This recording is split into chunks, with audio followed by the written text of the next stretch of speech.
Hello friends, welcome to my channel.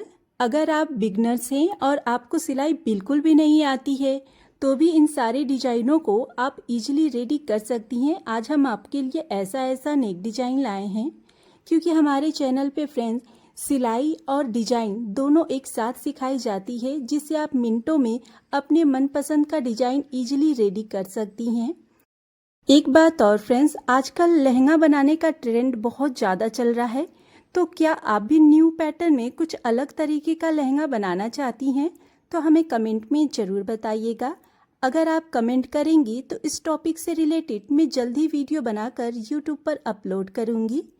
एक बात और फ्रेंड्स, ये जो सारी डिज़ाइन मैं आपको दिखा रही हूँ, इन सारे डिज़ाइन से रिलेटेड मैंने ट्राउज़र की डिज़ाइन भी बनाई है, जिसकी वीडियो लिंक आपको डिस्क्रिप्शन में मिल जाएगी।